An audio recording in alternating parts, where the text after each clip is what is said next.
progress and ask for the Bristol Bridge project that the team's been working on. So I'll turn it over to Scott and Steve to do a presentation. And as they're coming up, I'd, you know, one of these things that we're dealing with in the projects right now and planning ahead for, we have a lot going on the next couple of years. We're going to see some significant cost impacts going forward, and we've got a very long overdue project, some might say by decades, replacing the bridge, and it's complex, a lot of moving parts to it, so I don't think it's any surprise here that we're hitting some headwinds with this, but it looks like we're kind of on the home stretch. I'm glad that you offered to have Steve go first because he forgot his phone tonight, so he's feeling a little uncomfortable. You know, we all know that feeling. So Bristol Bridge, the initial RFP that we put out for this project was for to convert the existing 10-foot tall bridge to a 12-foot tall bridge. We all remember that we really wanted to try to minimize the size of this, improve it, but not over-improve it, and then ultimately we ran into some resistance from MDOT, from the railroad. It was enough resistance that we couldn't even move forward with our own local funds if we wanted to do this. So we met with the City Commission on February 28th to look at a variety of different options and ultimately arrived at the much larger project, which was for the 14.5-foot clearance that's required by the railroad and by MDOT, and agreed to move forward from there. So with that, the number really came up for this project, and we all talked about it and knew it. We have not acted on the engineering side of that yet, but as we start to progress through the billing and the design, we're getting very close to the end of the design. This is the appropriate time to bring that up, so that's why we're here in front of you. We don't want to let this fester and wait till the end of the project. We've had some experiences like that before that we want to try to avoid, so I think we're in a good spot here. So basically the overall scope of this project has gotten a lot larger, with the railroad having to go higher, the roadway having to go lower. We've had 2 different utilities that are required to be adjusted. There's a sanitary sewer main there that has to be lowered, and there's a water main gap that, as long as the bridge is out, it makes all the sense in the world to fix that, so we're going to do that gap as well. And we found funding for those things along the way, but we didn't set aside the engineering effort in our proposal and our contract. So those are some things that we really wanted to try to hit on here. If we can cover some of the design for the sewer and water within our system funds, we're going to try to do that. And the system funds, remember, are the Grand Rapids funds that we're allowed to use. We feel pretty good about those budgets, so we might be able to bring some of that down there. So Steve has an amended proposal. If you look at page 2 on the proposal, there's a really nice chart that helps to show existing and proposed.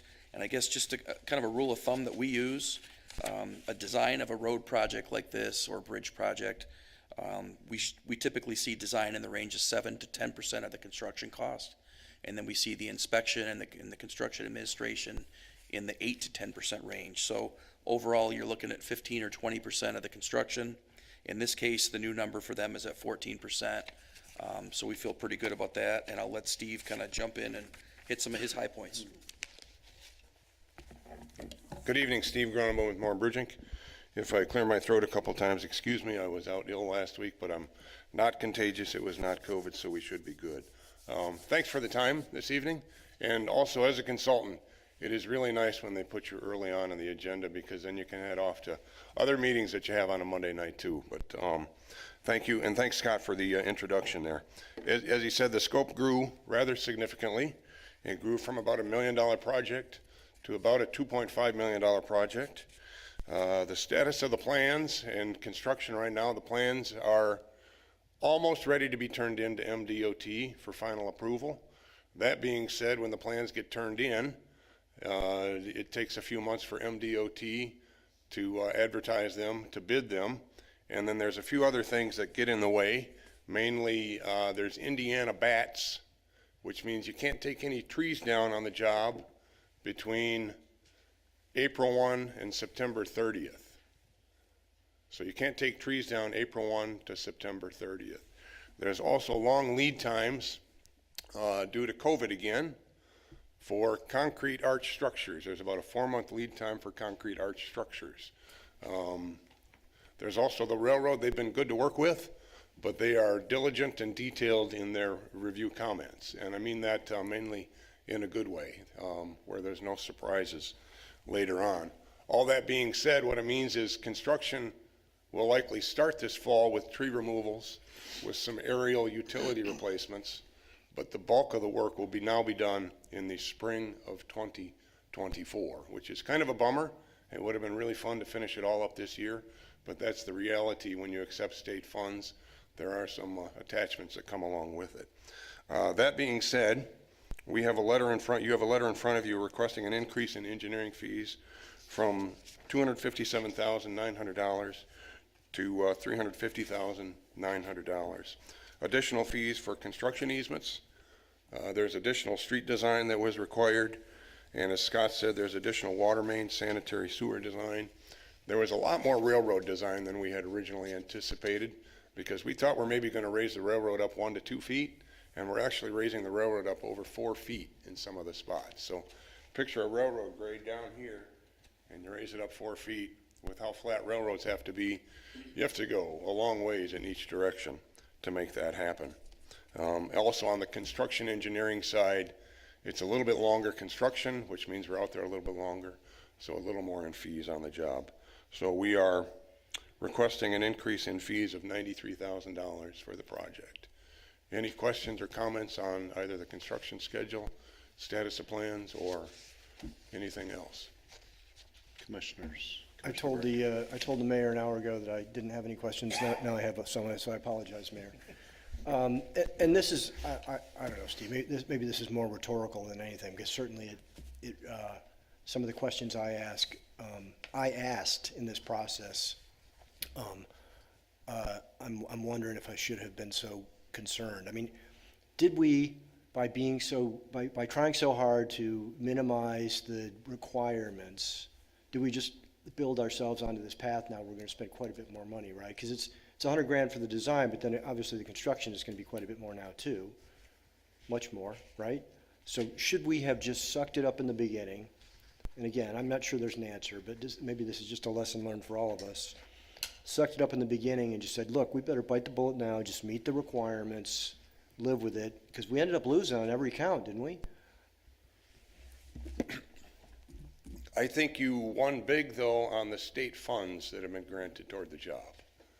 And the state funds are 1.9 million, 1.8 million? They've increased dramatically. Oh, well, tell me about that, Scott. How they've increased vis-a-vis the project. So you maybe lost innings 1 through 8, but in the 9th inning, Scott came through and hit the grand slam. I was thinking more along the lines of being a pitcher to close the game out, but back to your original question, the February 28th meeting was where we kind of went through the budget, amended what the total project cost was going to be. We just never took the step of going back into this contract with M&B to take care of that. So it's really housekeeping. We knew it was going to cost more at that time. We knew the whole project was going to cost more. We made decisions on what should the bridge look like, what kind of railing should it have, and then with our eyes wide open about the increase in cost.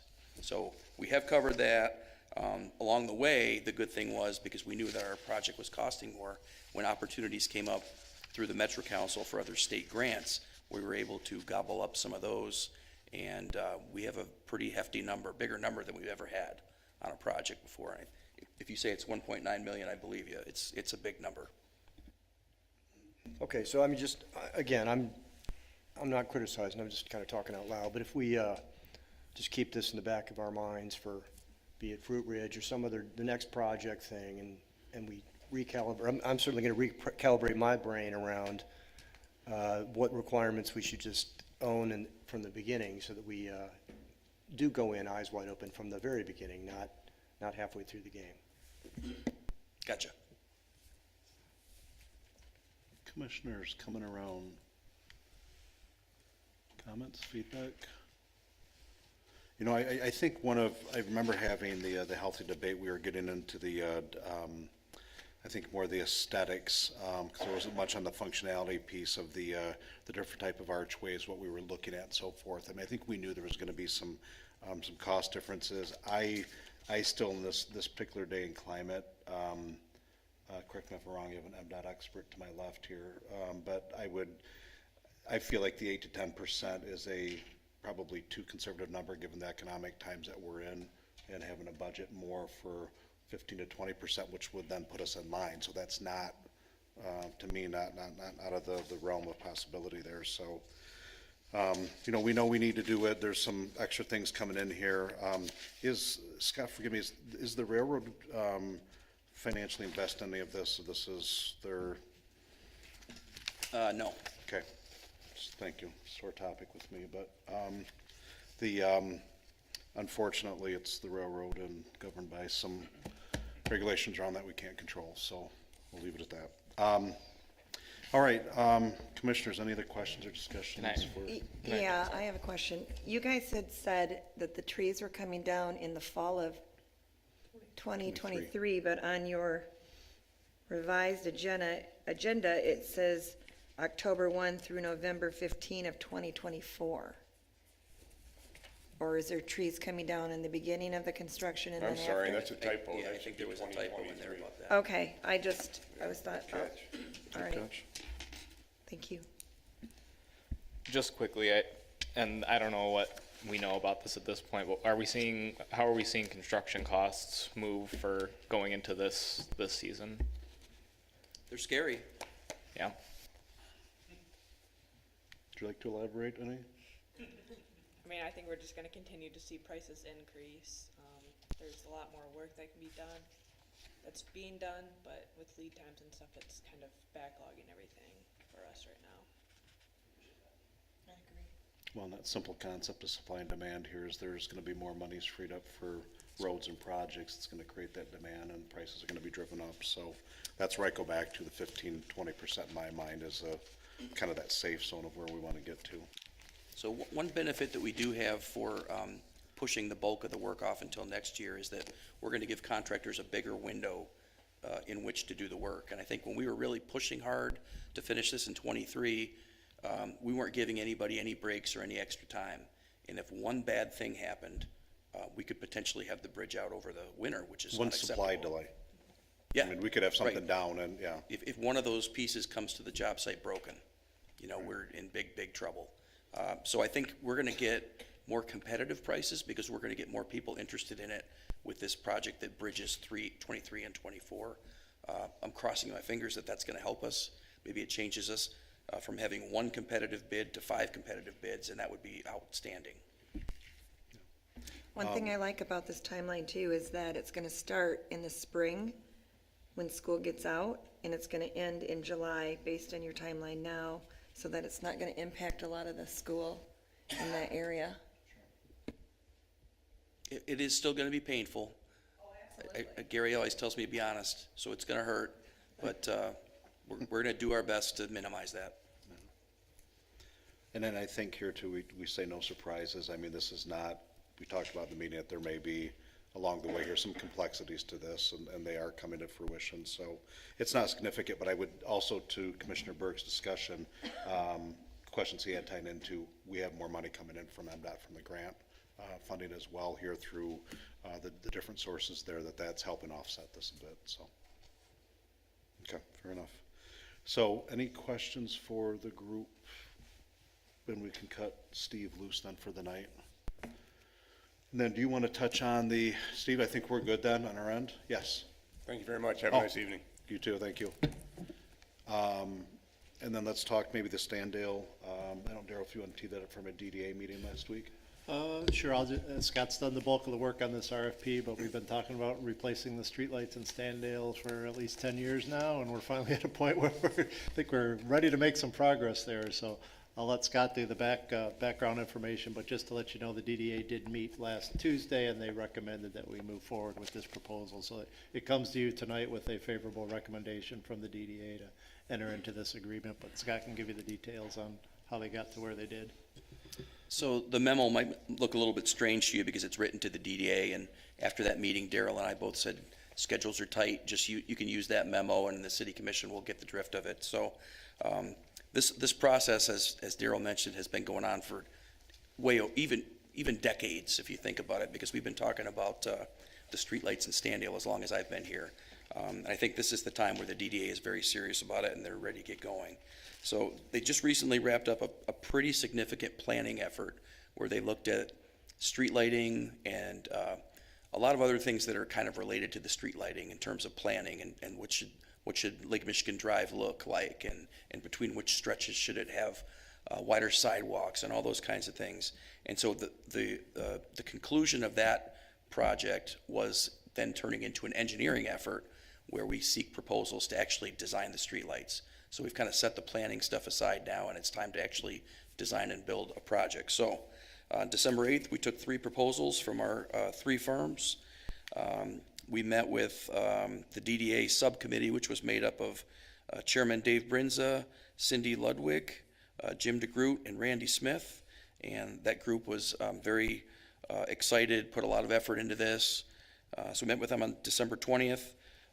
That group arrived at the Moore & Century AE team as the one that they wanted to try to engage with. So the Century AE is the electrical firm, and Moore & as you know, is the civil firm. And in a project like this, it's a little bit more electrical work than civil work. So we said we don't have a lot of experience with Century. As staff, we would recommend to the DDA that you interview these folks and make sure that you get a good vibe from them, that you're sure that that's the right group. So we did set that up just after the holidays, and they came in on January 10th and went through a small presentation, answered a handful of questions, and we kind of helped the DDA with some of those questions so that they would know what were relevant. And at the end of that meeting, the subcommittee said that they were convinced that this group is the group to lead this effort. So they forwarded that recommendation through staff to the full DDA. There were very few questions at that point. But during that process, we had said that we were working with the consultants on a small change to how they would manage this project. And that change would be, they had proposed that Century would be the manager, which makes sense. But in our case, we have 3 consulting firms under contract with us for as-needed engineering services. And so it becomes a little bit easier for us to get started if M&B was the lead agency because of the insurance and the bonding and all the things that they have with us in place. So they made an adjustment to that, and I think it's an adjustment that makes us as staff feel a little bit more comfortable about the managing side of it. It ended up adding about $11,000, or almost $12,000, just under 11 something. And so the proposal that you see is that adjusted and amended proposal to make sure that we have the proper management. And we're just here to pass this on from the DDA and answer questions. And this is a very, we talk about this kind of like it's an afterthought. This is a really big project. The proposals that were in the planning effort had this project north of $3, $4, $5 million, as much as $6 million. So we're trying to take our time and work slowly, but there's also a lot of excitement from the DDA, and they want to get moving. So we're going to do our best to try to help with their schedule. Sorry, Commissioners, questions, comments for Scott on this? So when would this be completed? Would it be March of 2024-ish? We still need to work through these supply logistics, and we're looking for what we would call value engineering. When this firm starts working or this team starts working, can they maybe find a better light that's cheaper, that's more readily available? In a perfect world, they could do all those things, and we could have the job done quicker and cheaper, and we'd be happier. We're going to try to balance all that out. If we go with the lights that were spec'd through the planning effort, it's probably going to be in 2024 that it would get done, because it's going to take time to acquire those, and we just don't think it can happen completely this year. They haven't given you a proposal yet, right? They still have to come up with that. This is the proposal. It's a proposal, but it's not let me make sure I understand then. It shows you where the lights are going to be and how wide the sidewalks are going to be and where the... It's the proposal to develop the plan that would show. That's what I'm trying to say. Correct. So this is just winning the proposal to actually develop the plan. So That's correct. We're still going to see the plan. Absolutely. And the plan, as you said, is going to have more than just new lights. It's going to have perhaps widened sidewalks in some place? No? Just new lights? No. That part of You the, mentioned sidewalks when you talked earlier. right. because originally we hired a planning consultant to explore this. Actually, there was some engineering involved in that, but it was from a planning effort. And so the idea was, if we're gonna put in streetlights, maybe we should look at how those streetlights are gonna fit with trends in the industry and the future of the DDA and the Well, that's bus what I'm trying rapid to say. transit, all those things. That's what I'm trying to say. So it's gonna involve more than just streetlights. It's gonna try and look for all the stuff you just said. We could if we had a whole bunch more money, but I think Right. what's being proposed at this point is just the lights. It's like It's part more one. pre-planning for at some point when we do the sidewalks. Bigger is kind of the way I understood it. So if it accounted for those sorts of things, looking out 10 to 15 years into the future, even if we're not paying for it now, I mean, that's what I'm trying to ask, is are we really looking at the future of the DDA in the context of what it's gonna be 10 or 15 years from now, or are we just putting in new lights? I would say yes and yes. So the first part of it, and I wish Frank was here because he really oversaw the planning effort on the first part of it. And there was a lot of good work done in there. They did some surveys, they gathered a whole bunch of information from the public, and they really dreamed a little bit about what could happen out there.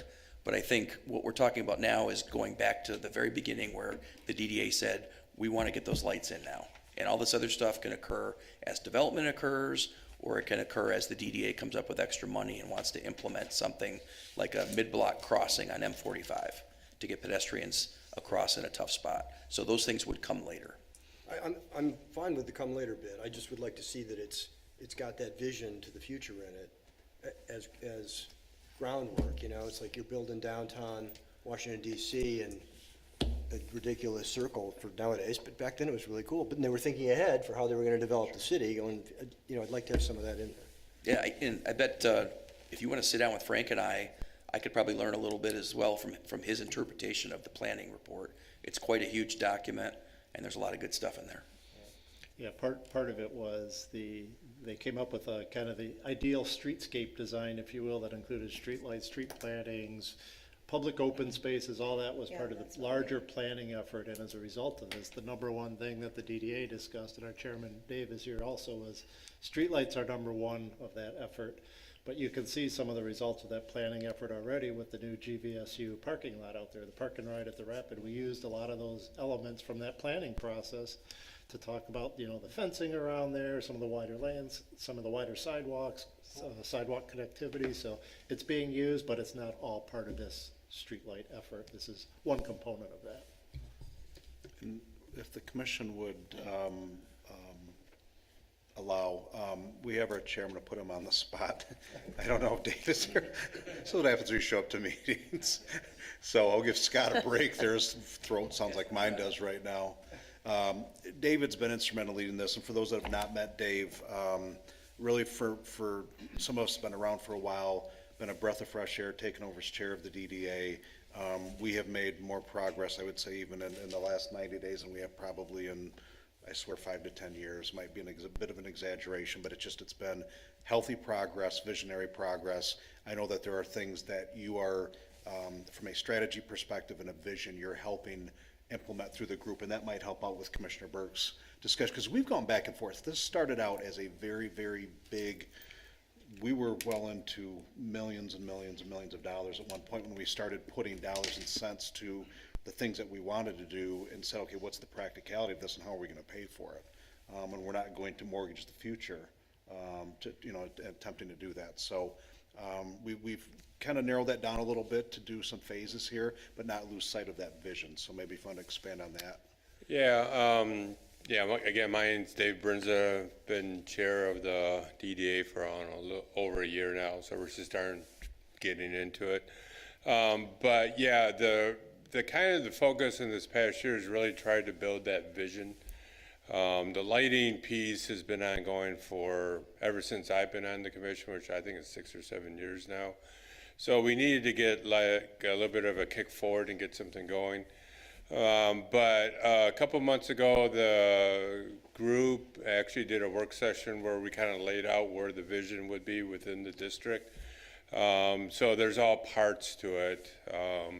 Everything from looking at possibly hiring a DDA director so we can get more involved with businesses that are within the district, as we haven't had much contact with them since I've been on board. We've done some work around, what those businesses are gonna want. We did a whole bunch of demographic works, like we were trying to measure who's coming in the district, who's shopping at the district. We actually looked at sharing some of the information with the businesses within the district. So we're trying to set the base.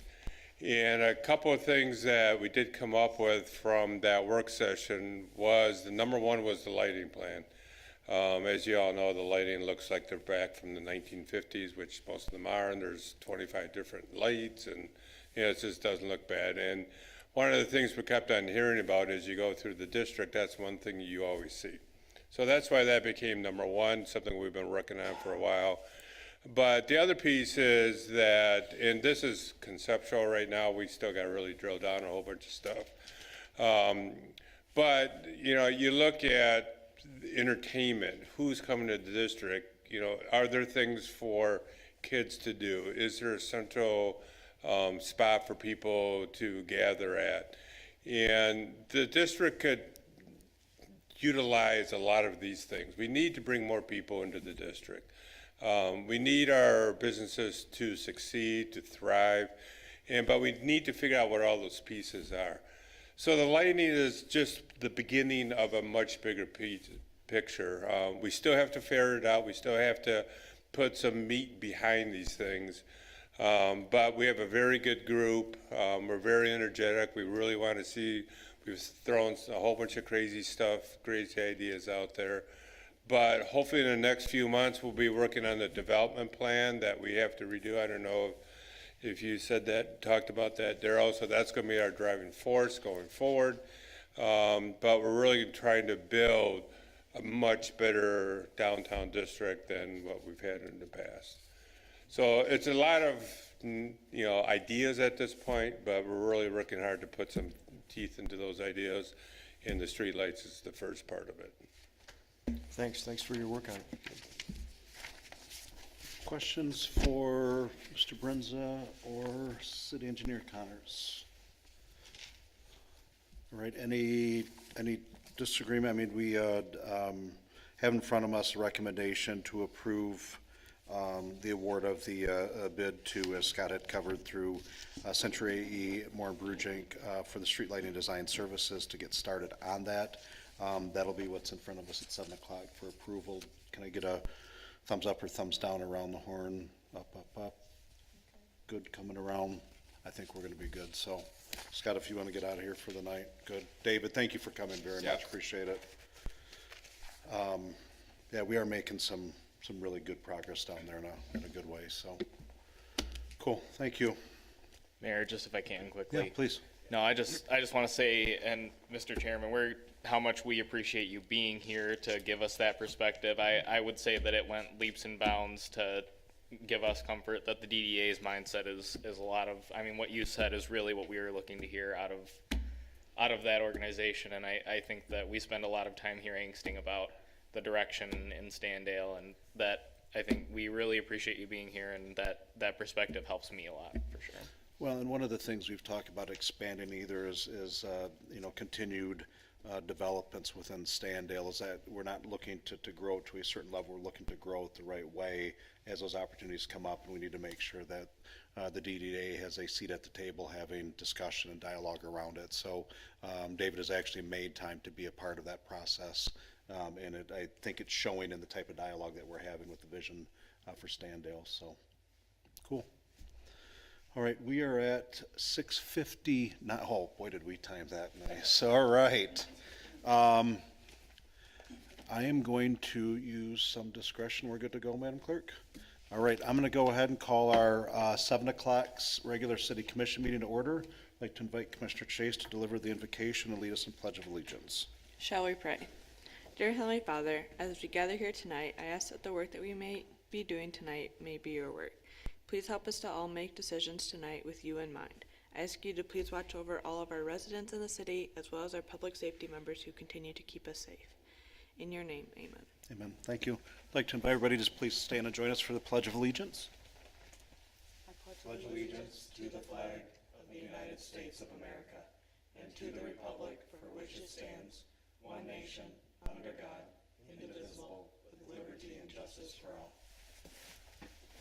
Thank you all. If I could please ask our clerk to call the roll.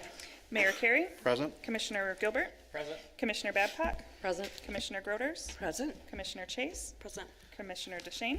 Present. Commissioner Burke. Present. All right, good to go. First on the list is approval of minutes from the January 9th, 2023 City Commission meeting. If there's no discussion on said minutes, I'll entertain a motion for approval and support, please. Motion to approve the minutes from 9 January. I'll support. Commissioner Burke, Commissioner DeShane, all those in favor, please say aye. Aye. Those opposed, thank you. Next on the list is any public comment on agenda items.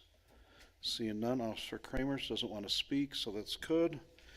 All right, next on the list is reports from the city manager. We covered both items at the 6:30 committee of the whole meeting. Mr. City Manager, is anything further on these? Well, Or yes, should- I think we need to make a motion on each one of those individually if we could. One for the design recommendation and the other one on the bridge project. Okay, so for clarification, item 8A is the award of the lighting design, the recommendation from our DDA subcommittee as well as our city staff to award for the Standale Downtown Development Authority street lighting design project to Century A&E and Warren Brugink. If there is no further discussion, I'll entertain a motion for approval and support, please. I'll make a motion. Support. Commissioner Chase, Commissioner Babcock, any other discussion? All those in favor, please say aye. Aye. Those opposed? All right, we're good to go. Thank you. Next on the list is the Bristol Bridge project scope and the adjustments made to the cost, as we discussed at the 6:30 meeting, and the engineering service agreements with Warren Brugink and the reasons behind the cost increases. If there is no further discussion on said item, I'll entertain a motion for approval and support. Motion to approve? Support. Commissioner Gilbert, Commissioner Burke. Any other discussion? All those in favor, please say aye. Aye. Those opposed? Thank you. Next on the list is the consent agenda, expenditures in the amount of $2,007,953.52. Is there any discussion on the bills? Seeing none, I'll entertain a motion for approval and support on those two, or on that item, please. I'll make a motion. I'll support. Commissioner DeShane, Commissioner DeChase. All those in favor, please say aye. Aye. Those opposed? Thank you, passed. Next, Darrell, if you would mind give us a background on Resolution 23-658, our annual purge. Sure, this, you see this every year in January, and as you can tell, if you've been here a few years, the list is getting smaller and smaller, which is kind of nice. I think we're only we're down to $628, where in the years past, it's been $10,000, $20,000. So these are uncollectible taxes, if you will, from at least 5 years ago. So every year, Dan brings these forward to you to strike these from the tax rolls. You can see as some of the small amounts, it's just not worth time and effort to retrieve those. We've tried, we've been unsuccessful, and the state allows us to go through this process and strike those from the rolls. So eventually this list will be eliminated because we've cleaned it up and have good tracking of all those right now. So that's about it. All right, any questions on said resolution? Seeing none, I'll entertain a motion for approval and support on Resolution 23-658 to accept the 2017 delinquent personal property tax list and authorize a signature waiver and consent to strike petition. Mayor, motion to approve Resolution 23-658. I'll support. Commissioner Burke, Commissioner Chase, all those in favor, please say aye. Aye. Those opposed? Thank you. Next on the list is Resolution 23-659, appointment of committee members to the Mobility and Infrastructure Committee.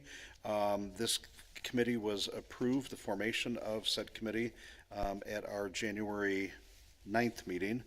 This is actually appointing the members as discussed at the last meeting. Is there any discussion on appointments? Seeing none, I'll entertain a motion for approval and support on Resolution 23-659. I'll make a support. You're fine. Gilbert and DeShane, all those in favor, please say aye. Aye. Those opposed? Thank you. Resolution passed. Next is the second reading of ordinance 23-669, the second reading of amendments to chapter 42 for the flood ordinance updates. If there's no discussion on this, I'll entertain a motion for approval and support, please. I'll make a motion. Support. Commissioner Chase, Commissioner Groders, all those in favor, please say aye. Aye. Those opposed? All right, good on ordinance 23-669 passing. Any other public comment, agenda or non-agenda items? Seeing none, Commissioner, City Manager comments. Madam Clerk, I'll start with you this time. Sure. Just wanted to update everybody, the clerk's position for the specialist position was filled, and she started today. Her name is Jill Rogers. First day went well, so we're hopeful, and we are excited to have her. Awesome. Good to hear. Great. For my part, we did have a planning commission meeting on Wednesday. We approved an increase in the height of a U-Haul self-storage indoor access building to 52 feet, which is substantially above our typical standard. So just an FYI on that.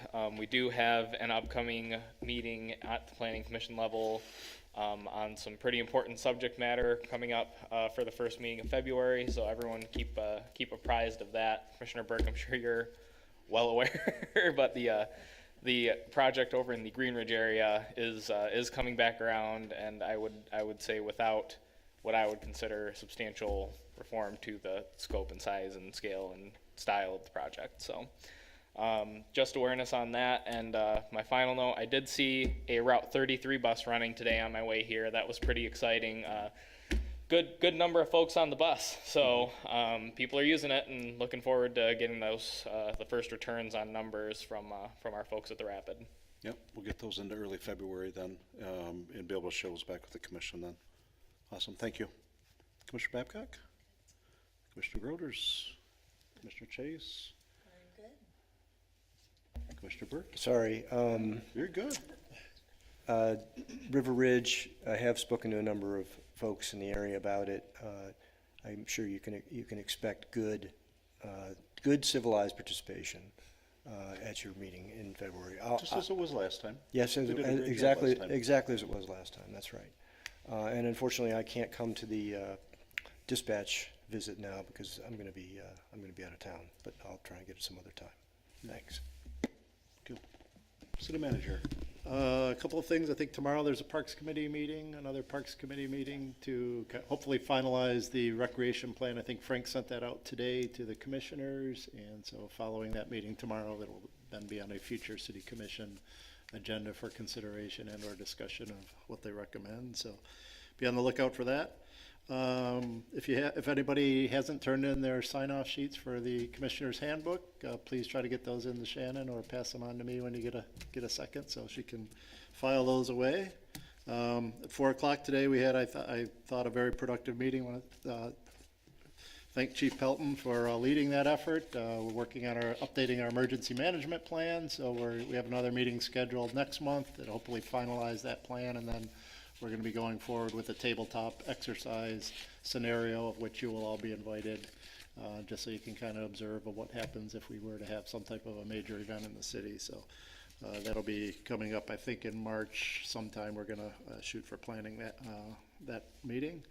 And then also on February 8th, those of you that are on Finance Committee are aware we're going to be having our first Finance Committee meeting to talk about the next budget cycle. So that's at 4 p.m. So hopefully we'll be concise and get you in and out of there.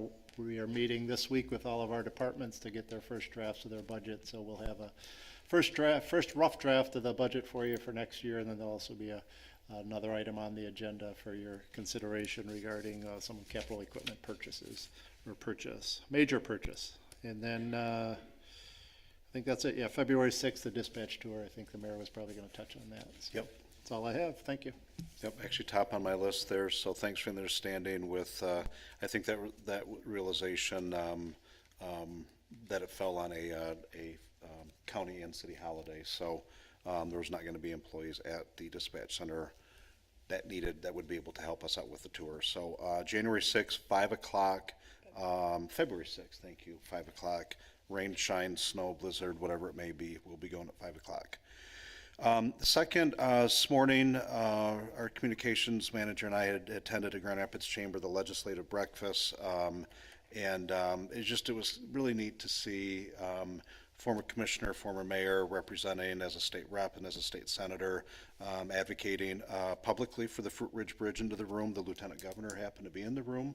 And while I know he's not the final say on it, the more voices we have advocating for this, the bigger it is. So we did get shout outs from both on this, and I felt both Senator Heising and Representative Glanville did an outstanding job articulating the points of what they're trying to do for the communities that they represent and serve. So want to acknowledge that. And then last thing I had on my list is if you think back, some time ago, we had some discussions, and probably in the coming months, I'll have a representative from the group here to actually share the concept of the updated memorial, but out by the Police and Fire Memorial to the south, roughly, there's a little tree area in a kind of a grassy knoll spot that previous commission had approved in concept, having a fallen warriors memorial put out there for service members lost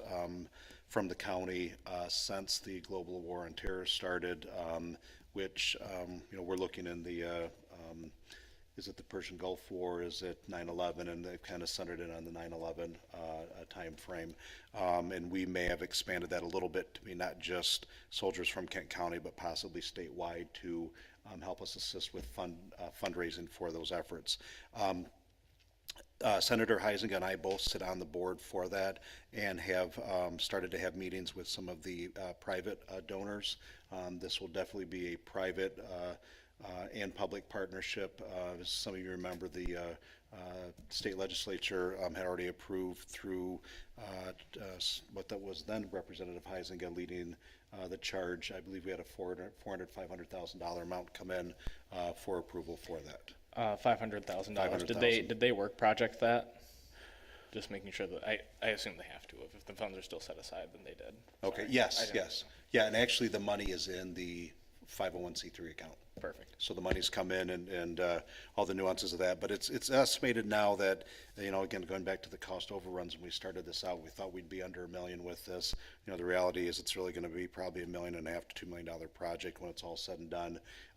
But some of the bronze statues out there, some tweaking is being done on that to just meet what some of the donors have shared are what's important to them a bit. And I'm excited about that project coming on and that being something different. There's not something like that in the county.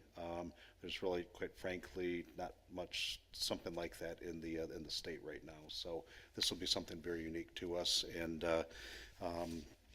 excited about that coming. So more on that to come in the months here, but that is actually gaining a lot of traction behind the scenes as well. So outside of that, nothing further. Quick around the horn. Anything else? Seeing none, I'll entertain a motion for approval and support for adjournment, please.